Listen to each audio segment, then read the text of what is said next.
¿Qué tal? ¿Cómo están? En el programa de hoy de Psicología queremos hablar de una situación bastante cotidiana. Vivimos, como ustedes sabrán, en una sociedad donde parece que existen unos estándares de normalidad, personas normales, y todo lo que se salga de esa supuesta, entre comillas, normalidad ya puede ser objeto de burla o de risa o de ser personas extrañas.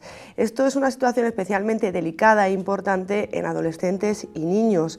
Queremos hablar del acoso escolar, del bullying, tan conocido últimamente y tan popular, y sobre todo lo que más nos interesa, los psicólogos, cómo nos pueden ayudar a prevenir, a detectar, y el papel de las familias. Para ello hoy contamos con Catalina Fuster, nuestra psicóloga, para que nos ayude. Catalina, ¿qué tal? Es una situación, como digo, bastante más frecuente de lo que nos gustaría, pero es mejor puntualizar. ¿Qué entendemos por acoso escolar?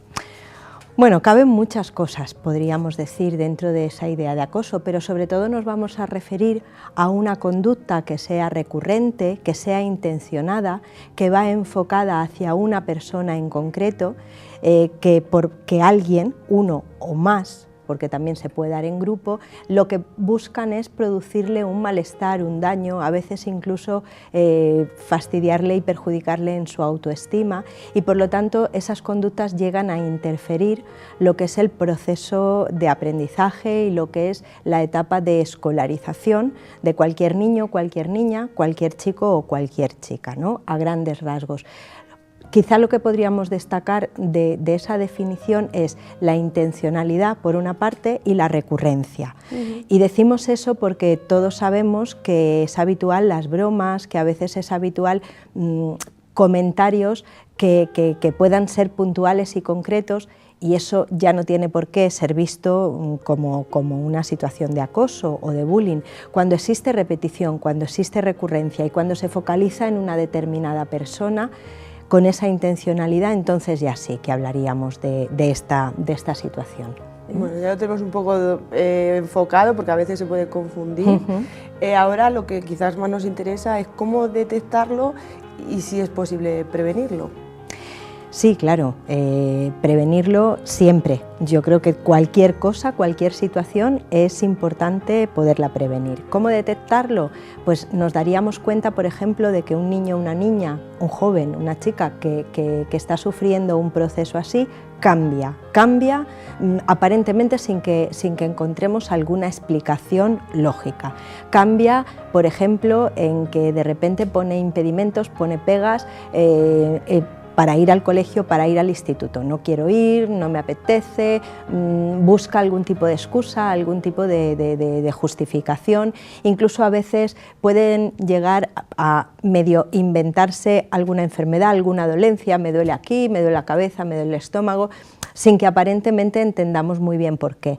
Puede haber cambios en su estado de ánimo, en el sentido de que salte o se enfade con más frecuencia de lo habitual, llore también de una manera más frecuente, tenga algún tipo de alteración del sueño o incluso de la alimentación, que deje de tener hambre, que deje de querer comer. Cuando hablamos de indicios y de indicadores, son siempre cuestiones orientativas, porque va a depender después, en algunos casos se pueden dar varios de estos síntomas, en otros casos se dan menos, y no siempre es fácil poder identificar esas situaciones, pero de cualquier manera a nuestro hijo, nuestra hija, mínimamente les conocemos, a unas edades más que a otras, y podríamos observar algunos indicios de cambio sin tener constancia de por qué motivos se producen. A veces incluso, según qué edades, pues notar que le faltan muchas cosas. Jolín, qué despistado, está perdiendo material escolar, ha perdido el cuaderno, la carpeta, un regla, no sé qué, o que en algún momento llega a casa con alguna prenda de ropa o con la mochila más sucia, más desgastada, con algún roto. Todos esos indicadores no son ya determinantes, pero los podemos observar a ver qué ocurre. Nos alertan, ¿no? Efectivamente. Podemos decir que existen, porque claro, hablamos de bullying siempre en términos generales, pero existen como distintos tipos, ¿no? Hay diferentes tipos. Hablaríamos por una parte de un tipo de acoso o bullying que sería el verbal, los insultos, el poner motes que sean muy despectivos, por ejemplo, el hablar mal a una determinada persona. Habría otro tipo que sería el bullying social, donde de alguna manera lo que se intenta es aislar a esa persona, dejarla al margen, no contar jamás con él o con ella pues para que participe en grupos de trabajo, en juegos, etcétera. También hablaríamos, por supuesto, de la agresión física. Esos serían los tres más típicos, ¿no? El físico, el verbal o el social. Después tendríamos otros tipos de bullying que pueden tener que ver pues, con la etnia o la procedencia de la persona, pueden tener que ver a veces con su orientación sexual, a partir de según qué edades, por ejemplo, que les parezca, porque no tiene por qué ser así, que les parezca que un chico o una chica tiene una orientación homosexual, eso a determinadas edades también es objeto de burla.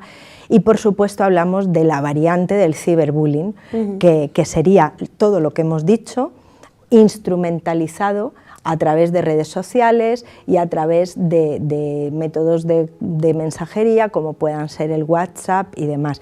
No nos olvidemos, cuando hablamos de acoso, se suele producir en el entorno escolar, en las cercanías, en el trayecto, pero también hoy en día con esa parte de tecnología, pues muchas veces el acoso continúa cuando cada uno está en su casa, a través de grupos o a través de esas redes sociales donde alguien puede seguir recibiendo mensajes o ofensas o provocaciones. Esta es la parte negativa que hemos hablado en otros programas de las redes sociales, las nuevas tecnologías. Efectivamente.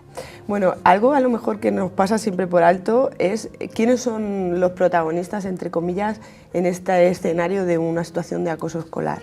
Efectivamente, como habremos ya detectado, necesitamos al menos dos protagonistas, inevitablemente la persona víctima, la persona que recibe ese ataque y ese acoso frecuente, el acosador o la acosadora, la persona que ejerce ese acoso, pero también hay otro grupo de protagonistas que es muy importante y son los espectadores. Los espectadores son todo el resto de personas que forman parte del grupo, que forman parte de la clase, que conocen la situación y que por una parte muchas veces le dan poder y le dan sentido al acosador, porque un acosador casi sin espectadores no ejercería de las mismas maneras, ¿no? Y por otra parte son esos cómplices silenciosos que permiten y que sostienen que el proceso de acoso siga adelante. Ahí es muy importante tener en cuenta, luego hablaremos de las posibles soluciones, pero por ejemplo un proyecto que se ha venido desarrollando, sobre todo en centros de secundaria y que es muy interesante, es la figura de los mediadores escolares dentro del propio alumnado, donde de alguna forma se influye, se hace mucho énfasis en ese papel de los espectadores, porque hay compañeros y compañeras en muchos grupos clase que tienen ese papel de mediador y que por lo tanto ya no pueden ser espectadores pasivos, ¿no? Los espectadores tienen muchas veces en su mano el ser una ayuda importantísima para que un proceso de acoso no dure más de lo necesario, sea detectado rápidamente y sobre todo sea solucionado. Por lo tanto, esos tres protagonistas aparecen en todos los procesos. Pues hay también una llamada a la responsabilidad de cada uno de nosotros. Sin ninguna duda. Y sobre todo el papel de las familias, porque en casa tenemos una situación, veo que están sucediendo cosas extrañas que no controlo, ¿cómo actuar? Porque a veces también lo único que vas a producir es la reacción negativa del niño, quizá. A ver, cualquier padre, cualquier madre, cualquier familiar, tenemos que generar confianza y comunicación con nuestros hijos en las diferentes edades. Eso probablemente lo hemos repetido en muchas ocasiones, ¿no? Tenemos que ser capaces de interpretar esos indicadores que decíamos antes, esos posibles síntomas y preguntar. Cuando tenemos evidencia de que algo está pasando, a la víctima hay que ofrecerle un apoyo incondicional. Es decir, a la víctima no debemos culpabilizarle y decirle es que tú además igual has hecho esto o igual has actuado de esta manera. A la víctima hay que favorecerle y facilitarle todo el apoyo posible porque es lo que le va a permitir seguramente poco a poco ganar confianza e ir contando las cosas que ocurren. Después también hay que saber entender que el centro no es el culpable, el centro educativo no es el culpable, sino que el centro educativo es nuestro aliado. Muchas veces incluso tenemos que ser capaces de entender que aunque haya un acosador o una acosadora, alguien que esté haciendo algo mal, por sí mismo no tiene por qué ser un mal niño o un mal chico, sino que a veces pues pueden estar ocurriendo cosas, puede estar esa persona en un momento complicado y ni siquiera haberse dado cuenta al 100%, por así decirlo, del nivel de daño que estaba produciendo en otra persona. Por lo tanto, hay que contrastar información, hay que ponerse en contacto con el centro y querer trabajar conjuntamente. Un proceso de bullying no lo soluciona un único agente, ni la familia, ni únicamente el centro, ¿no? Es muy interesante no ver ni al acosador ni a su familia como el enemigo, sino que ahí hay un conflicto, hay una situación, problema que probablemente todo el mundo puede contribuir a solucionar, porque en la mayoría de los casos agresor y víctima tienen que seguir coexistiendo, o tienen que seguir su proceso de escolarización en el que puedan continuar en un mismo centro, puedan continuar encontrándose. Incluso. Efectivamente, ¿no? Y en cualquier caso, lo que siempre decimos, cuidado con las iniciativas en caliente, con las iniciativas que pretenden ser muy drásticas, busquemos profesionales, busquemos asesoramiento y busquemos herramientas para tener las posibles soluciones. Y si hablásemos de los chavales, lo que hemos dicho antes, no seamos espectadores pasivos.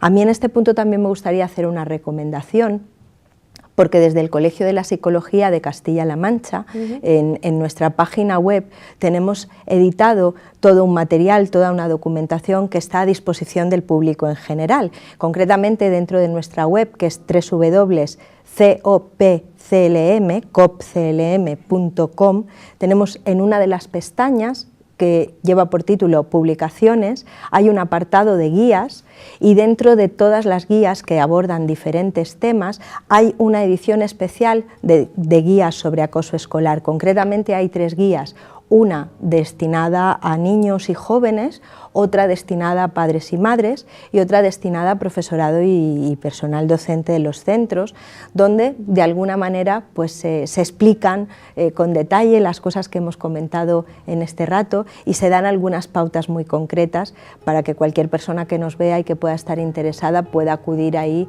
a consultarlo y a verlo. Se pueden incluso descargar en formato PDF y puede resultar un material interesante. Pues Catalina, gracias a ti por darnos esta información y al Colegio de la Psicología, porque son cosas muy útiles y que están al alcance de todos de forma, en este caso, totalmente gratuita. Efectivamente. Pues nos quedamos con que me llama la atención que esto no lo soluciona un agente solo, que es cuestión de ponernos de acuerdo. ¿Y con qué más, Catalina?